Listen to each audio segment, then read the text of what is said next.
मर्द शब्द तो सबने सुना है, ना औरत शब्द किसी ने सुना नहीं है। पर क्या अगर कोई शारीरिक रूप से कुछ अलग बनाया तो भगवान ने है ना, प्रकृति ने, तो अगर बनाया गया है लेकिन वह शख्स अपने आप को आइडेंटिफाई करता है एज अ फीमेल और एज एनीवन, तो क्या समाज को हक है उसे किसी ना वुमन अनवुमन कहने का? तो इसीलिए इस मूवी का जो टाइटल है वो अनवुमन है, सो दैट लोगों को थोड़ा सा सोचने पर मजबूर किया जा सके। इसकी फिल्म की जो प्रेरणा है आपको कहाँ से मिली, किस तरह से मिली आपको? बचपन में जब छोटी थी तो शादियों पे किन्नर समाज आया करते थे, नाच गाना करते थे। तो तब ना, जब बच्चा होता है ना, उसके पास कोई कंडीशंस अप्लाई वाला दिमाग नहीं होता है, उसे नहीं पता, उसके लिए तो कोई चीज़ सुंदर है, जो चीज़ अच्छी है वो अच्छी है। तो मैं देखती थी, मुझे याद है एक किन्नर समाज से ही एक आई थी और वो बहुत अच्छा नृत्य कर रही थी, मुझे नृत्य बहुत पसंद है देखना। तो मैंने क्या देखा कि लोग ना फुसफुसाहट कर रहे हैं ऐसे करके। तो मुझे उस वक्त समझ नहीं आया कि ये तो इतना अच्छा नृत्य कर रही है, ये लोग फुसफुसा क्यों रहे हैं और ऐसे भव्य क्यों चढ़ा रहे हैं। तो धीरे धीरे बड़े हुए और समझ में आया कि हमारे समाज में किस प्रकार से हम उनकी तरफ रवैया रखते हैं। वैसे वक्त बदल रहा है, धीरे धीरे काफ़ी अवेयरनेस आई है, मेन स्ट्रीम में सरकार, समाज के कई लोग उनको जोड़ने की कोशिश कर रहे हैं और वो खुद भी एम्पावर्ड हो रहे हैं, लेकिन काफ़ी चीज़ें अभी तक पहुंचनी है, आगे जानी है। तो वहीं से प्रेरणा मिली, क्यों ना एक खूबसूरत प्रेम कहानी बनाई जाए, एक लव स्टोरी, जिसका उद्देश्य है कि ये दो इंसानों के बीच की लव स्टोरी है। हम नहीं दिखाना चाह रहे हैं कि वो किन्नर है, वो नारी है, वो पुरुष है, वो बस दो इंसानों के बीच की कहानी है। पर क्या समाज के लिए ये बहुत है कि दो इंसानों के बीच प्रेम हो सकता है, या समाज उनको बांधता है एक विशेष शरीर में, जिस शरीर को लेके आप पैदा हुए हैं। तो इस कहानी को दिखाने की प्रेरणा मुझे वहाँ बचपन से मिली, जिसको लेकर मैंने लिखा और फिर डायरेक्ट किया। जैसे आपने नामर्द के बारे में कहा, तो वो कहीं ना कहीं एक पुरुष में कमी होती है, क्या औरतों में भी इस तरह की कमी होती है? मैंने नहीं कहा कि ऐसा कुछ भी कमी होती है। होता क्या है, हम बार बार वही बात है, आपको प्रकृति ही बनाती है किसी भी तरीके से, तो कोई भी चीज़ अप्राकृतिक कैसे हो सकती है? जब हमें भगवान ने ही जन्म दिया है तो हम नाकाफ़ी कैसे हो सकते हैं? ये तो हमारी सोच है ना, जो हम दूसरे इंसान पर अप्लाई कर रहे हैं। तो इसीलिए मैंने कहा कि ऐसा होता नहीं है। आज अगर मैंने इस कहानी का टाइटल ऐसा रखा है तो आप खुद ये सवाल पूछ रहे हैं, क्योंकि आपके दिमाग में भी वो प्रश्न कौंध रहे हैं, यही इसका उद्देश्य था। I would like to congratulate you, बहुत ही अच्छा concept आपने हम सबके सामने लाया। It's a very OG story and we really appreciate your all the efforts whatever you have come to bring it on us. ये जो unwoman concept है, it's a very that kind of concept जिसको आदमी खुल के बात नहीं करता है समाज के सामने में। क्या कुछ चीज़ें काफ़ी कुछ वर्डिक्ट भी चलते आ रहा है सुप्रीम कोर्ट के साइड से भी काफ़ी, उसके फैसले कितने ज़्यादा असरदार रहे हैं आपकी पूरी फिल्म मेकिंग के टाइम में, जब तक आपके जो आप शूट कर रहे थे, कितना कुछ डिफरेंस ला रहा था वो? जब मैं रिसर्च करना स्टार्ट किया मैंने, और धीरे धीरे, क्योंकि जैसे मैंने कहा बचपन से ये सवाल कौन रहा था, और धीरे धीरे मैंने और पढ़ना शुरू किया। मैंने कई इंटरव्यूज़ देखे, बाइट्स देखे ऐसे लोगों के जो इन दिक्कतों से गुजरते हैं, और साथ ही साथ मैं अपने सुप्रीम कोर्ट के अलग अलग वर्डिक्ट भी देख रही थी। They are doing commendable job, no doubt. हाँ, हमें वक्त लगा 2013 या 14 में, मैं जब रिसर्च करी तभी मुझे पता चला कि पहली बार थर्ड जेंडर का कॉलम सुप्रीम कोर्ट ने मैंडेटरी किया है कि आपको किसी भी सरकारी दस्तावेज में डालना ही है। Which was a commendable job, यानी कि आप लेके आ रहे हो उनको मेन स्ट्रीम के अंदर, आप सिर्फ मेल और फीमेल पर टिक नहीं करा रहे हो। उसके बाद अभी भी हम देख ही रहे हैं कि कई सारी चीज़ों पर अभी सवाल चल रहा है, लोगों के अलग अलग मत हैं, लेकिन भारत बदल रहा है। और मेरी फिल्म के ट्रेलर में भी आपने देखा होगा, एक डायलॉग है कि जहाँ पे लोग अपना पीओवी रख रहे हैं, वो लोग जो कह रहे हैं कि एक जायज़ रिश्ता सिर्फ मर्द और औरत के बीच हो सकता है। तो ये प्रश्न उठा रहे हैं हम अपने फिल्म में, और देखते हैं आगे। What your take on that कि ये जो fluctuating decisions जो है, जो कि कभी जो सेम सेक्स रिलेशंस का जो मायने हैं भारत में, उसके ऊपर जो वर्डिक्ट्स दिए जाते हैं, कभी हाँ रहती है उनकी, कभी ना रहती है। अभी बीच में उन्होंने वापस से एक जगह उसकी रजामंदी दी थी, बाकी कुछ दिन बाद फिर उन्होंने मना कर दिया था। तो what's your take on that? Bringing up this content will surely help. और जैसा कि साथ ही में आजकल ओजी कंटेंट जो है बहुत ही उसको प्रायोरिटाइज किया जा रहा है। ऑस्कर में भी द विस्परिंग एलिफेंट्स जो मूवी थी वो अपने ओजी कंटेंट इंटेलिजेंट होने की वजह से ही उसको रिकॉग्निशन मिला वहाँ पे. So do you think you're unhuman to be at that point somewhere? मैं सबसे पहले ओजी का मतलब जानना चाहूँगी. Original. Original, okay, sorry, thank you for enlightening me. थोड़ा सा पास जनरेशन के हैं, छोटे फॉर्म समझ में नहीं आते हैं. आपका सवाल था कि आपको लगता है कि क्या ये भी वहाँ पहुँच सकती है कि नहीं. उसके लिए मैं एज अ डायरेक्टर राइटर तो कहूँगी जी हाँ, बिल्कुल पहुँच सकती है. मैंने जैसे बाकी वक्त भी कहा कि ये कंटेंट है, ये एक लव स्टोरी है जिसमें कई सवाल उठाए हैं, लेकिन इसके अंदर एंटरटेनमेंट भी है, इसके अंदर वो रस्टिक रूरल जो ह्यूमर होता है वो भी है. उसके बाद वर्डिक्ट ऑडियंस का है. हाँ, हमने बनाया इसको ये लेकर कि ऑडियंस को ये कहानी पसंद आएगी, ये डिफरेंट है, ये मसाला मूवी नहीं है, लेकिन आपको दिल को ज़रूर छुएगी. और क्या कहते हैं, आगे जैसा आप कह रहे हैं तो वर्डिक्ट ऑडियंस का रहेगा. हम बस यही कह सकते हैं कि एक बहुत ही ऑनेस्ट कोशिश है और काफ़ी फाइनेंशियल क्रंच झेल के, पैंडमिक के क्रंच झेल के, हम सब फर्स्ट टाइम फिल्म मेकर्स हैं यहाँ पे. एनएसडी के जो ग्रेजुएट्स हैं वो कलाकार हैं. कनक हैं जिन्होंने बहुत मेहनत की है. She is the first time she has done a very good job. भगवान सर है, तो उन्होंने कहा, सब ने बहुत ही ना ऑनेस्ट अपनी तरफ से एफर्ट किए हैं. और एक चीज़ मेरे मतलब घर ने मुझे सिखाया है कि अगर आपने ऑनेस्टी से कुछ बनाया, ईमानदारी से बनाया और अपने काम के प्रति ईमानदार रहे, तो फिर मतलब जैसे कृष्ण भगवान भी कहते हैं, कर्मण्येवाधिकारस्ते मा फलेषु. Chanak, I would like to know from your side, what was your relatability जब आप इस किरदार को निभा रही थी? तो एक पॉइंट ऑफ जो रिलेटिबिलिटी होती है उस किरदार को निभाने के लिए, उसमें अपने आप को ढालने के लिए, तो what was that और कैसे आपने उस पूरी चीज को परस्यू किया, अगर आप उसके बारे में हमें बताना चाहें? Absolutely, thank you for asking me that question. I feel unfortunately a cisgender female assigned at birth is also a marginalized community in our country. Yeah. Which is how it is for the queer community too. And there is no comparison when I say this, but at the same time I feel that जब ये role मेरे पास आया था, तब I was someone who asked my casting director that how are we not reaching out to someone who belongs to the community, like who identifies as a trans person or an intersex person. But they said that we were all in the middle of the pandemic. It's actually difficult to find representation in the queer community with our limited resources and databases. And then I just took it upon myself as an actor to live this story in the most honest way possible. And that's exactly what I tried to bring out as Savri.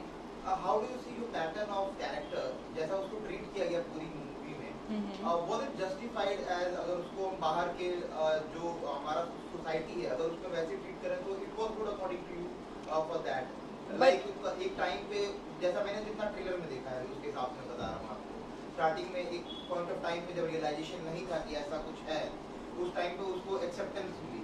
वहीं पे जब चीज़ें पता चली बाकी लोगों को तो वो वहाँ पे एक एक्सेप्टेंस नहीं रही. और फिर उसके बाद अब जो लड़ाई रही थी वो उसके पिता को बताने में रहा वहाँ पे कि हाँ we are also a part of this community and we can sustain over here. So how do you see your treatment, the pattern of treatment of your character? So पहली बात तो आपको पिक्चर देखनी पड़ेगी क्योंकि पिता तो है नहीं इस पिक्चर में, पर पिता तुल्य है वो ताऊ. हाँ, पिता तुल्य ताऊ है. पर जो सवाल आप पूछ रहे हैं, I think more than the treatment of Savri in the film, it is a story that after a very heavily researched case study our team has come up with. So I strongly feel that there is a part somewhere in our country where this is happening.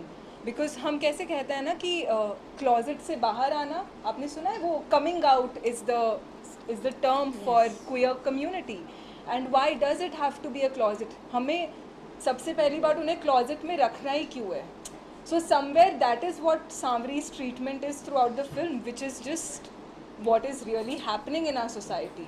So it doesn't get justified or anything. It is what it is. We are just bringing out what we feel is an honest report of what we have researched and come up with.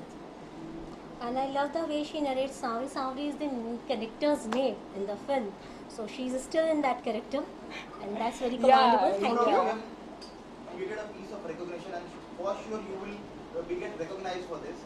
क्या है इसकी आगे की journey? If you get recognized, so you are trying somewhere. अगर और भी आगे projects आपको मिले तो what kind of projects you want to do?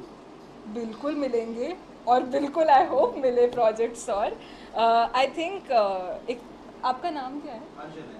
Anjanay. Yes. That's a very unique name. So Anjanay, I'm going to share a little story that I've been working as a fashion model for almost like before I started and ventured out into acting. और जब मैंने acting शुरू की थी like auditioning शुरू किया था, I think acting तो मैं बचपन से करती आई हूँ, पर जब मैंने ऑडिशनिंग शुरू किया उस प्रोसेस में I feel this is one place where I got accepted just the way I am. I don't think I've ever come across a female actress with the kind of skin that I have. I will not shy away from saying that as a dusky actress, I have found it very challenging to find roles that come my way. Like I don't have, to be very honest, I don't have a very diverse kind of roles coming my way right now. In fact, after Unwoman's poster release, there have been people who have been like, you know, casting people who have been reaching out to me for similar roles. And I'm absolutely fine with that as well. In fact, मुझे लगता है कि स्मिता पाटिल जी हैं, नंदिता दास जी हैं. I feel like I could be one of them if I, you know, work on my craft enough. So that is what my dream is. That I must give a gift to her. She picked up really well, and within the 2 months workshop, we had very less time, and she was the last minute. I may share this story. She was the last minute choice. We were fighting these things, जो behind the scene discussions होते हैं creative members के साथ, and we 3 people were supporting her because of her rustic look only. And others were saying कि नहीं उसको experience नहीं है, तो मतलब हमने कहा देखते हैं ना मेहनत कितना करती है, मेहनत पे बेस होता है, क्योंकि भगवान ने उसको वो रस्टिक लुक ऑलरेडी दे रखा है. And I am really proud of you. Thank you for saying that. करना इस तरह से and also coming from such a noble message, that's really appreciative, and I wish that everyone should go and watch this what content you have prepared. Thank you. How are Thank you you. feeling, by the way? How does it feel? Does it feel like finally I did it? Finally, I think I did it when I auditioned, Yeah, and obviously, but the pattern when it was coming up to you. I feel that एक कहानी जो हमने pandemic के बीच में in an animated world जहाँ पे लोग हाथ तक मिलाने से काँप रहे थे, हम बॉम्बे से, दिल्ली से, पंजाब से, राजस्थान से, कहाँ से हमारी टीम आई पहुँची. ओसियाँ एक छोटा सा गांव है जोधपुर के पास में, वहाँ पर, और फर्स्ट टेस्ट के बाद हम सब गले मिल रहे थे, हम खाना खा रहे थे, ऐसे करके हमने मतलब हमने भूल गए थे कि कोविड है. हाँ, हम भूल गए थे कि there is a pandemic outside, क्योंकि हम जब 20 दिन बाद वापस अपने अपने घर पहुंचे, 20-25 दिन बाद, वी वर बैक टू वही ग्लव्स पहनना, मास्क पहनना, versus at that set it was a very animated world. Actually जो भी मैंडेटरी था वो हम सब ने फॉलो किया, लेकिन क्या है कि प्यार इतना था उसके बावजूद भी, और सब लोग टेस्टेड थे और थे, तो वो वक्त एक और बहुत ज़्यादा खूबसूरत है कि हम लोगों ने वो पर्दे गिरा दिए. दिल भूल गया था उस वक्त, जो डर जो गुजरे थे लॉकडाउन में. हाँ, so I feel like we were not operating from a space of fear, but we were operating from a space of love. And I think that is exactly how I'm feeling right now. Like मैं सुबह से बहुत nervous थी because this is something I've never, like this is intimidating folks. But still I feel like I just thought कि मैं बहुत सारा प्यार लेके आई हूँ यार आज इस पूरे space के लिए, and that is how I feel right now. Sounds really great. Lastly, Pallavi and Kanak, one question I would like to ask. Anything, a message or any request you wanna ask to your audience जो कि जाएंगे आपकी movie को देखने के लिए, कब जाएं, कहाँ जाएं और कैसे, क्या कुछ तारीखें बताना चाहें हमारे? 5 मई को फिल्म रिलीज़ हो रही है थिएटर्स में. बहुत ही ऑनेस्ट प्रयास है आप लोगों को एंटरटेनमेंट देने का. मैं ये वादा कर सकती हूँ कि अगर आप जाएंगे इस फिल्म को देखने, तो क्या कहते हैं, आपको हर चीज़ मिलेगी, प्यार, मोहब्बत, आप रोएंगे भी, आप क्या कहते हैं भावुक होकर शायद सवाल भी पूछेंगे अपने आप से क्या सही है क्या गलत है, आपको हंसी भी आएगी, कुछ रस्टिक ह्यूमर्स भी हैं इसमें, ह्यूमर्स भी हैं सॉरी, और एक चीज़ मैं बोलना चाहूँगी ऑडियंस से कि बिना ऑडियंस के फिल्म ज़िंदा नहीं रह सकती। ऑडियंस शायद फिल्म के बिना ज़िंदा रह लेंगे, एंटरटेनमेंट के बिना। तो आज सब लोग कंटेंट बात कर रहे हैं, बढ़ावा दे रहे हैं, तो हमारी इस फिल्म को भी बढ़ावा दीजिए, क्योंकि एक फ़र्स्ट टाइम फिल्म मेकर्स का स्ट्रगल है, इसमें उनकी ईमानदारी बढ़ती है, पूरी कोशिश की गई है कि जब वो आप हम पर वक्त इन्वेस्ट करें। पैसा ठीक है, 300-400 की टिकट आती है, सबसे ज़्यादा आप हमें अपना वक्त देते हैं। तो जब आप हमें वो वक्त दे रहे हैं तो हम भी आपके उस वक्त का पूरा क्या कहते हैं मान रखें। ये कोशिश के साथ हमने वो फिल्म बनाई है, तो ज़रूर देखिए। आई थिंक जब ये स्टोरी हम पढ़ रहे थे और डिस्कस कर रहे थे, मैं, पल्लवी और सुशील साथ में बैठ के, कि इसको किस तरह से बनाया जाए। एक बहुत ही अनोखी कहानी है, अनोखा सब्जेक्ट है, मैं तो ये कहूँगा। और किस तरह से ऑडियंस को ये पसंद आएगी, नहीं आएगी, हम बनाएं कि नहीं बनाएं, हम ये रिस्क लें कि नहीं लें। क्योंकि आजकल क्या होता है कि जितने पैसे लगते हैं वो बहुत लग रहे हैं। और जब हम शूट स्टार्ट कर रहे थे और पैंडेमिक का पहला ख़त्म हो चुका था और हम जा रहे थे शूट करने के लिए, तब भी था कि हम कैसे करें। क्रू है हमारा, सब कुछ है, हमारी सबकी सेहत की ध्यान रखना है, सबका रखना है। लेकिन स्टोरी में जो कॉन्सेप्ट उन्होंने डाला, जो वो दर्द डाला, जो वो खुशी डाली, जो वो मैसेज डाला, वो ज़्यादा इम्पॉर्टेंट था। और मैं चाहता था कि ये हमारे ऑडियंस के सामने आए, उन्हें बताया जाए कि किस तरह से होता है हमारे समाज में। हमें समाज को और नॉलेजेबल करना है, इसीलिए हमने एक छोटे से गांव को सेलेक्ट किया कि जहाँ पे हम बता सकें कि किस तरह से ये काम ये हो रहे हैं। और जब हमने कहानी सुनी और डिस्कशन किया तो वहाँ कोई डाउट नहीं था कि हमें ये कहानी बनानी, और सिर्फ भारतवर्ष में ही नहीं, विदेशों में भी ये कहानी पहुँचानी है कि किस तरह से हम एक ह्यूमन बीइंग को एक डिफरेंट तरीके से ट्रीट करते हैं। We are all human being, let's treat us as a human only. इतने स्ट्रॉन्ग सब्जेक्ट के साथ साथ कहीं ना कहीं फिल्म एंटरटेन होना बहुत जरूरी है, एंटरटेनमेंट जी। तो एंटरटेनमेंट का पार्ट कितना फिल्म में होगा, किस तरह से लोग जुड़ेंगे, कहीं ना कहीं ये सोशल मैसेज को एक्सेप्ट करने की कोशिश करेंगे मनोरंजन तरीके से। अगर मैं मनोरंजन की बात करूं तो इसमें, जैसे पल्लवी ने पहले भी बात की है, कि इसमें हर तरह के पहलू हैं। खुशी भी है, गम भी है, कुछ कॉमेडी भी है, हमारी जो गांव की होती है कॉमेडीज़ होती हैं वो भी है। तो मनोरंजन के साथ साथ मैसेज भी है। ये नहीं है कि सिर्फ मनोरंजन है, हम मैसेज को पहुंचाना चाह रहे हैं मनोरंजन के थ्रू। तो इसमें मनोरंजन भी आपको मिलेगा और जो हम सोशल मैसेज देना चाह रहे हैं वो भी आपको मिलेगा इसमें। हमने कनक के प्रोमोज में देखा तो काफी अच्छा किरदार निभाती हुई दिख रही है, तो उनका चयन किस प्रकार से, किस तरह से हुआ, क्या कारण था आपने किसी नए कलाकार को लिया, एस्टैब्लिश कलाकार को नहीं लिया इस कैरेक्टर के लिए? पहला तो मैं बताऊं, हम जब इसकी कास्टिंग कर रहे थे, इट वाज कंप्लीट पैंडेमिक का सेशन था और हम फेस टू फेस नहीं मिल पा रहे थे। हमने काफ़ी सारे, जो हमारे कास्टिंग डायरेक्टर हैं नरेन बंसल, उन्होंने बहुत सारे हमें रेफरेंसेस भेजे, कुछ नोन फेसेस भी भेजे, लेकिन जो कैरेक्टर में, जो कहानी में मिल रहा था वो हमें नहीं मिला कहीं पे भी। और जब कनक को हमने सेलेक्ट किया, वो बिल्कुल फिट हो रही थी उस टाइम इस कैरेक्टर में। साथ में सार्थक भी थे, जब उनकी वो कास्टिंग हो रहे थे, वो भी NHD से पढ़े हुए हैं, उनका भी काफ़ी अच्छा उन्होंने काम किया इसमें। वो उस चीज़ को लाए हैं इस फिल्म में, एक वो कहते हैं ना, लाइवली कर दिया उनको फिल्म को, ये रहा। और प्रोसेस बहुत सिंपल था। हमने देखा क्यों ना चांस दिया जाए नए लोगों को, क्योंकि जिस तरह की कॉन्सेप्ट बन रहे हैं और जिस तरह के कंटेंट आ रहे हैं, नए लोगों को चांस देना बहुत इम्पॉर्टेंट है अभी के मामले में। और as a independent film maker अगर हम चांस नहीं देंगे तो और कौन देगा? सर, आप अपने बारे में कुछ बताएंगे, अपने किरदार के बारे में बताएंगे? जी, मेरा किरदार है, जो अगर उसको मैं समझाना चाहूँ तो वो सिंपली ये है कि वो लड़कियों को कहीं से लेके आता है, खरीद के लेके आता है गरीब जगह पे, और गरीब जगह पे ही बेचता है वैसे, क्योंकि जो खरीदने वाले उनकी मानसिकता भी बहुत गरीब होती है और बेचने वालों की भी। तो ऐसी लड़कियों को ला के बेचता है वो।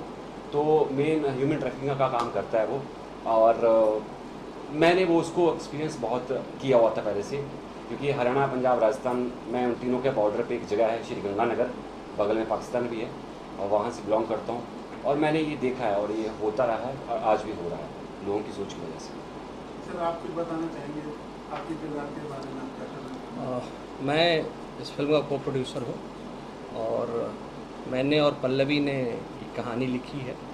स्टोरी का कॉन्सेप्ट आया था मेरे दिमाग में, एक सच्ची घटना है बिहार के गांव की, और उस समय मुझे पता चला था, बचपन की बात है, तो तब से ये मेरे दिमाग में ऐसा प्लॉट था और हमने फिर डिस्कस किया और इसको लिखा।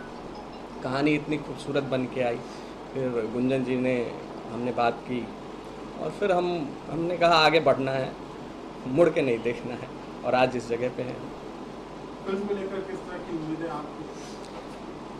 ये फिल्म ये ऐसी फिल्म है, इसको हम कमर्शियल पूरा तो नहीं कह सकते, लेकिन कई लोगों से, कई बड़े बड़े जो सिनेमा, मैं कहूँगा ये सिनेमा है, और जो सिनेमा को समझते हैं उन्होंने मुझे कहा है कि ये ऐसी फिल्म बनी है जो लोग अपने घर के लाइब्रेरी में रखना पसंद करेंगे। तो इस तरह के कॉम्प्लीमेंट्स मिले हैं हमें। किसी को कुछ पूछना है? ये फिल्म 5 मई 2023 को रिलीज़ हो रही है। 70 सिटीज़ में मेजर मेट्रो सिटीज़ को हमने कवर किया है और हम चाहते हैं कि ज़्यादा से ज़्यादा ऑडियंस आए और अनुभव करें इस फिल्म को, इस कंटेंट को सहारे हमें प्रोत्साहित करें कि हम आगे जाके भी कुछ इस तरह का हम फिल्म